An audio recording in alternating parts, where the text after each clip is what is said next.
Assalamualaikum warahmatullahi wabarakatuh.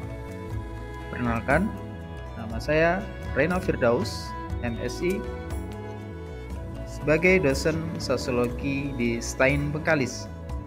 Pada kesempatan yang berbahagia ini, saya akan berbagi sedikit tentang materi interaksi sosial.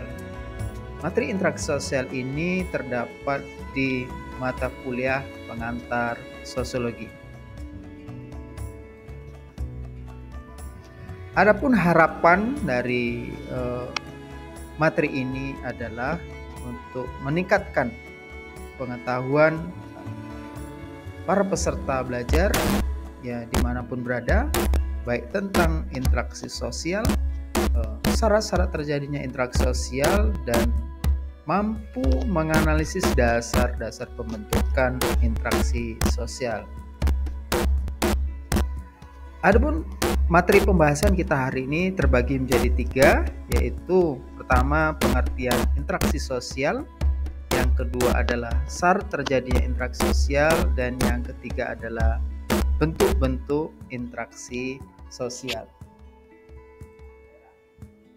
Sebelum kita membahas tentang apa itu interaksi sosial, mungkin kita bisa melihat di sini gambar yang saya sampaikan di slide ini, bahwa kita melihat ada 3 gambar di sini. Yang pertama kita melihat sekelompok orang yang melakukan interaksi yang tidak ada penghalang, saling tatap muka dan mengobrol dengan santai, gitu ya. Yang kedua ini adalah sekelompok orang juga melakukan interaksi sosial, dia berkumpul di tempat yang sama, tetapi kita lihat di sini ada sebuah perbedaan dengan yang pertama tadi. Nah, mungkin bisa kita pahami perbedaan di sini adalah yang pertama adalah bisa jadi terlihat di sini mereka memainkan peranan masing-masing seperti ini. Ya, sekali-kali mungkin mengobrol dengan sekelompok tersebut, tapi dia juga berinteraksi di tempat yang lain, gitu ya, menggunakan HP, gitu ya. Nah, yang ketiga ini adalah melakukan sebuah proses melakukan interaksi sosial juga di sini, ya, dimana tetapi terlihat juga ada yang satu orang atau 2 orang menggunakan HP pada saat orang tersebut saling berinteraksi. Nah, dari sini, dari ketiga gambar ini bisa kita pahami sebenarnya apa sebenarnya interaksi sosial, gitu ya. Nah, jadi dari pendapatnya si Bonner ini, pengertian interaksi sosial ini adalah hubungan antara 2 orang atau lebih, di mana kelakuan individu mempengaruhi, mengubah, atau mempengaruhi individu lain atau sebaliknya.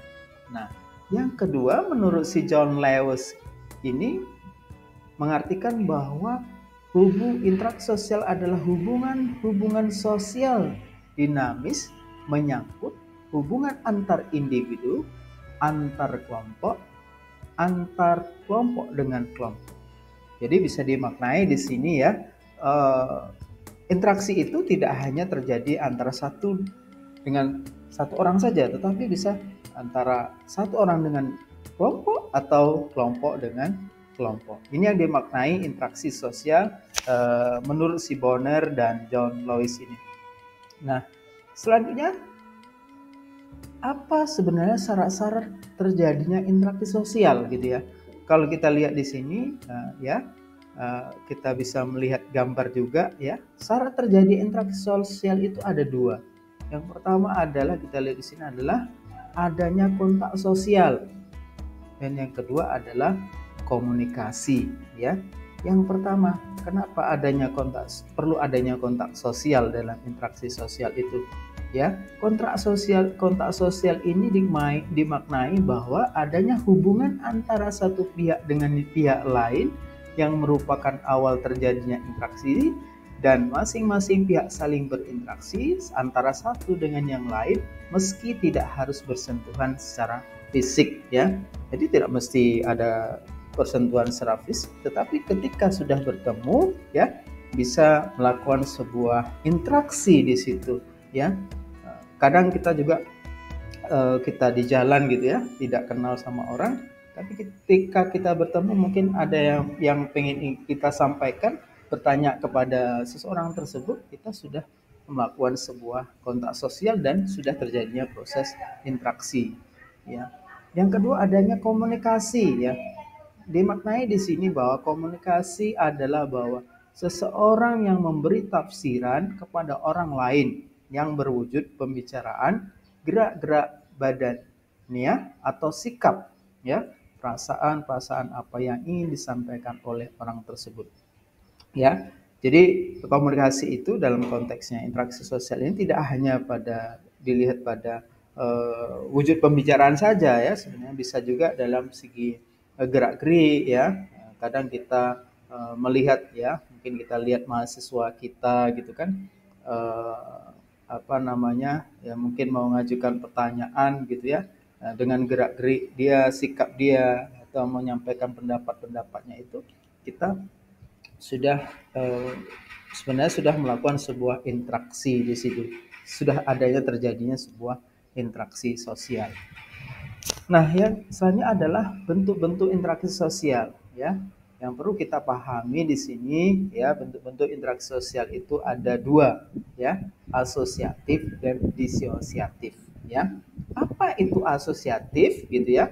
Interaksi sosial yang sifatnya positif mengarah pada kesatuan dan kerjasama. Bentuk interaksi ini dapat berupa kerjasama akomodasi, asimilasi, dan akulturasi. Nah, di sini kita lihat gambar di sini, ya. Jadi bentuk interaksi ini menimbulkan hal yang positif gitu, ya. Jadi adanya sebuah kerjasama, ya, terus saling mendukung, ya, saling mengisi, terus juga adanya sebuah percampuran budaya di situ, ya, terjadinya akulturasi budaya, ya.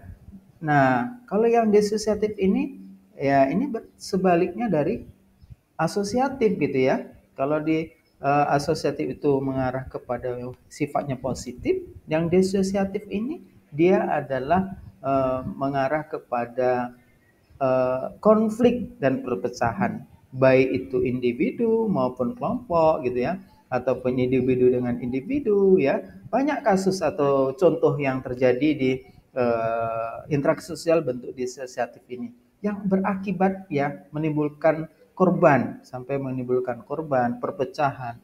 Dan saya contohkan di sini adalah gambar seorang anak gitu, ya. Akibat adanya sebuah konflik yang interaksi yang kurang bagus atau interaksi disosiatif ini. Banyak contohnya. Di keluarga juga adanya interaksi yang seperti ini menimbulkan kadang perceraian, ya. Terus kalau dengan kawan bisa permusuhan dan lain sebagainya. Ya, itu dimaknai dengan bentuk interaksi sosial. Nah, dari sini kita pahami bahwa interaksi itu tidak hanya dalam hal positif, tapi bisa juga keserasian atau kepentingan bisa menimbulkan interaksi mengarah kepada sebuah perpecahan atau konflik yang terjadi di situ. Ya, banyak, ya, kalau kita lihat sekarang negara-negara di timur sana, ya, saling, kalau kita lihat contohnya adalah mengarah kepada interaksi yang bersifat disosiatif ini. Nah, inilah, ya, pembahasan kita hari ini ada 3 tadi, ya, mungkin bisa kita sudah pahami bersama. Yang pertama tadi adalah apa itu sebenarnya interaksi sosial dan bagaimana eh, terjadinya interaksi sosial tersebut, dan yang ketiga tadi adalah bagaimana bentuk-bentuk interaksi sosial, sehingga kita dapat simpulkan di sini bahwa interaksi sosial merupakan hubungan timbal balik antara dua orang atau lebih, dan masing-masing orang yang terlibat di dalamnya memainkan peranan secara aktif. Dan yang kedua adalah interaksi sosial terjadi jika ada kontak sosial dan komunikasi. Dan yang ketiga adalah bentuk interaksi sosial terdiri dari asosiatif dan disosiatif. Mungkin ini saja yang bisa saya sampaikan pada video kali ini, ya. Semoga bermanfaat, ya. Dan saya ucapkan terima kasih karena sudah mendengarkan video terkait dengan interaksi sosial. Sekian dari saya sudahi. Assalamualaikum warahmatullahi wabarakatuh.